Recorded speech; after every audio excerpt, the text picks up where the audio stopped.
দলের জয়ের জন্য দরকার মাত্র 1 রান। স্ট্রাইকে থাকা ব্যাটারের রান সংখ্যা তখন 96। আরও 4 রান লাগে সেঞ্চুরি হতে। ফিন অ্যালেন পারলেন এমন এক সমীকরণে ইয়ানসেনের বলে বাউন্ডারি মেরে পৌঁছালেন 3 অঙ্কের ম্যাজিক ফিগারে। আসলে শেষ 16 রানে তিনি তুলেছেন 4 পিটিয়ে, একেবারে হাতে গোনা 4খানা বাউন্ডারিতে পৌঁছে গেলেন শতকের মাইল ফলকে। মাত্র 33 বলে সেঞ্চুরি করে টি-20 বিশ্বকাপে দ্রুততম সেঞ্চুরির রেকর্ড গড়ে নিলেন নিউজিল্যান্ডের এই ওপেনার। এর আগে এই রেকর্ড ছিল ক্যারিবীয় দানব ক্রিস গেইলের। 2016 সালে 47 বলে সেঞ্চুরি করেছিলেন তিনি। ফিন অ্যালেনের লেগেছে তার চেয়েও 15 বল কম। সেমিফাইনালের মতো বড় মঞ্চ তো পরে, টি-20 বিশ্বকাপের ইতিহাসে এ পর্যন্ত কোনো ব্যাটসম্যান নকআউট পর্বেই সেঞ্চুরি করতে পারেননি। অ্যালেন সেমিতে সেঞ্চুরি তুলে প্রমাণ করেছেন আধুনিক ক্রিকেটের নতুন ইউনিভার্স বস তিনি। সেঞ্চুরির পথে তার পুরো যাত্রাটাই ছিল অবিশ্বাস্য এক পথ পাড়ি দিয়ে। ইনিংসের 10ম ওভার শেষে জয়ের জন্য নিউজিল্যান্ডের দরকার ছিল 46 রান। পরের 17 বলে যার 42 রান অ্যালেন একাই নিয়েছেন। দ্রুততম সেঞ্চুরির রেকর্ড গড়ে 170 রান তাড়া করার দিনে নিউজিল্যান্ড 9 উইকেটে জয় পায় 12.5 ওভারেই। ফিন অ্যালেন এখন আন্তর্জাতিক টি-20তে যৌথভাবে তৃতীয় দ্রুততম সেঞ্চুরি করা ব্যাটসম্যান। কিউই দলের হয়েও তিনি গ্লেন ফিলিপসের 46 বলের সেঞ্চুরির রেকর্ড পেছনে ফেলে নতুন ইতিহাস গড়েছেন।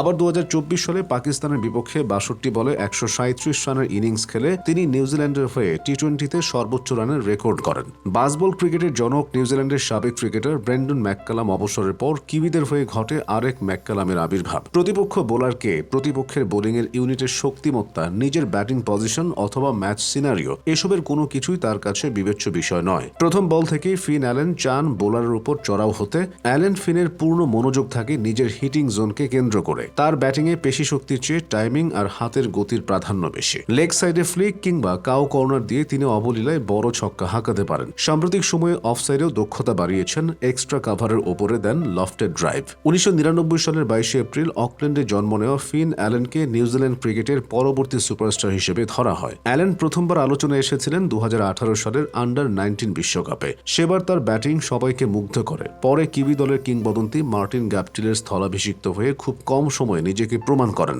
প্রথম বিশ্বকাপেই অস্ট্রেলিয়ার বিপক্ষে 15 বলে তোলেন 42 রান। 2025-26 বিগ ব্যাশেও সর্বোচ্চ রান সংগ্রাহক তিনি। 11 ইনিংসে করেছেন 466 রান। এছাড়াও মেজর লিগ ক্রিকেটে ওয়াশিংটনের বিপক্ষে রেকর্ড গড়া 19টি ছক্কা এবং 5টি চার রয়েছে তার। সেখানে 296 স্ট্রাইক রেটে 51 বল খেলেই করেন 151 রান। নিয়মিত আইপিএলেও খেলেন তিনি। এবার খেলবেন কেকেআরের হয়ে। এখন পর্যন্ত 61টি আন্তর্জাতিক টি-20 ম্যাচের 60টিতে ব্যাট করতে নেমে ফিন সংগ্রহ করেছেন 1654 রান, স্ট্রাইক রেট 171, গড় 29। 3টি শতকের পাশাপাশি রয়েছে 7টি হাফ সেঞ্চুরি। 22 ওডিআই এর 21টিতে ব্যাট করে তুলেছেন 582 রান, গড় 27.7। নামের পাশে অর্ধশতক রয়েছে 5টি।